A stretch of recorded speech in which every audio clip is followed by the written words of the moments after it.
ಆಜಿ ಮಸಾಲ. ಎಂತ ಅಡಿಗೆಯ ರುಚಿಯಾಗೋ ರಹಸ್ಯವು 20 ರೂಪಾಯಿ. ಬಿಡದಿ ಪಾದಯಾತ್ರೆ ನನ್ನದಲ್ಲ, ಇವ ಜೆಡಿಎಸ್ ನವರದ್ದು. ಇನ್ನು ನಿಖಿಲ್ ನೇತೃತ್ವದಲ್ಲಿ ಬಿಡದಿ ಪಾದಯಾತ್ರೆ ನಡೀತಾ ಇದೆ. ಪಾದಯಾತ್ರೆಯಲ್ಲಿ ನನಗೆ ಯಾವುದೇ ಹಠ ಇಲ್ಲ, ಬಹುಶಃ ಕಾಂಗ್ರೆಸ್ನವರಿಗೆ ಹಠ ಇರಬೇಕು.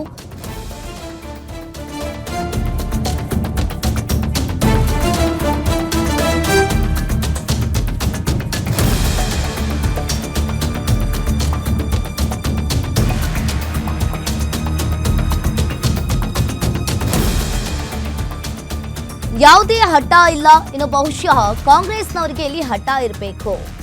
ಟೌನ್ಶಿಪ್ ಹೆಸರಲ್ಲಿ ದುಡ್ಡು ಲೂಟಿ ಹೊಡೆಯೋ ಸ್ಕೀಮ್ ಇದು. ಇನ್ನು ಒಂದ್ ಕಡೆ ನಾನು ಕಿಕ್ ಬ್ಯಾಕ್ ಪಡೆದಿದ್ರೆ ತನಿಖೆಯನ್ನ ಮಾಡಲಿ, ನಾನೇನಾದ್ರೂ ಕಿಕ್ ಬ್ಯಾಕ್ ಪಡ್ಕೊಂಡಿದ್ರೆ ತನಿಖೆಯನ್ನ ಮಾಡಲಿ, ನನ್ನನ್ನಾಗಲಿ ದೇವೇಗೌಡರನ್ನಾಗಲಿ ಕೊಂಡುಕೊಳ್ಳಲು ಯಾರಿಂದಲೂ ಕೂಡ ಸಾಧ್ಯ ಇಲ್ಲ. ಕೈ ನಾಯಕರ ಆರೋಪಕ್ಕೆ ಮೈಸೂರಲ್ಲಿ ಎಚ್.ಡಿ. ಕುಮಾರಸ್ವಾಮಿ ಅವರು ತಿರುಗೇಟನ್ನ ನೀಡಿದ್ದಾರೆ. ಇನ್ನು ಒಂದ್ ಕಡೆ ಈಗಾಗಲೇ ಬಿಡದಿ ಪಾದಯಾತ್ರೆ ನನ್ನದಲ್ಲ, ಇವ ಜೆಡಿಎಸ್ನವರದ್ದು ಅಂತ ಹೇಳಲಾಗಿದೆ. ನಿಖಿಲ್ ನೇತೃತ್ವದಲ್ಲಿ ಬಿಡದಿ ಪಾದಯಾತ್ರೆ ಕೂಡ ನಡೀತಾ ಇದೆ.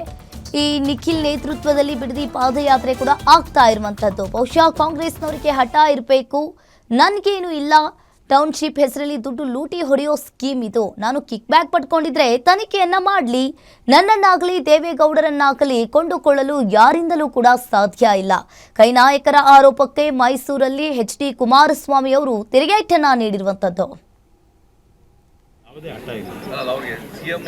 ಅವ್ರಿಗೆ ಹಠ ಇರಬಹುದು, ಅವ್ರಿಗೆ ಹಠ ಅನ್ನೋದಕ್ಕಿಂತ ಹೆಚ್ಚಾಗಿ ಆ ಪ್ರಾಜೆಕ್ಟ್ನ ಹೆಸರಿನಲ್ಲಿ ಲೂಟಿ ಆಗಬೇಕು, ದುಡ್ಡು ಹೊಡಿಬೇಕು, ದುಡ್ಡು ಹೊಡೆಯೋ ಕಾರ್ಯಕ್ರಮ.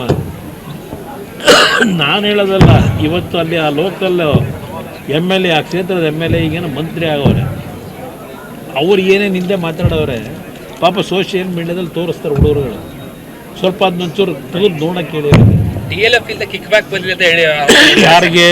ಕುಮಾರಸ್ವಾಮಿ ಅವರು DLF ಇಂದ ಕಿಕ್ ಬ್ಯಾಕ್ ಪಡೆದಿದ್ದಾರೆ ಅಂತ ಹೇಳಿ. ಕಿಕ್ ಬ್ಯಾಕ್ ಪಡೆದಿದ್ರೆ ಸರ್ಕಾರ ಅವ್ರದ್ದೇ ಇದೆ ಅಲ್ವಾ? ಯಾವನು ಕಿಕ್ ಬ್ಯಾಕ್ ಕೊಟ್ಟವನೇ ಅವ್ರಿಗೆ ಹೇಳ್ತೀನಿ ಒಂದು ಮಾತು, ಕುಮಾರಸ್ವಾಮಿನ ಕೊಂಡ್ಕೊಳ್ಳೋಕ್ಕಾಗಲ್ಲ, ಜನತಾದಳನ ಕೊಂಡ್ಕೊಳ್ಳೋಕ್ಕಾಗಲ್ಲ, ದೇವೇಗೌಡರನ್ನ ಕೊಂಡ್ಕೊಳ್ಳೋಕೆ ಸರ್ಕಲ್ಲ. ಎಚ್ಚರಿಕೆಯಲ್ಲಿ ಮಾತಾಡಬೇಕು. ನನಗೆ ಇದರಲ್ಲಿ ಯಾವುದೇ ಹಠ ಇಲ್ಲ. ಅವ್ರಿಗೆ ಹಠ ಇರ್ಬೋದು, ಅವ್ರಿಗೆ ಹಠ ಅನ್ನೋದಕ್ಕಿಂತ ಹೆಚ್ಚಾಗಿ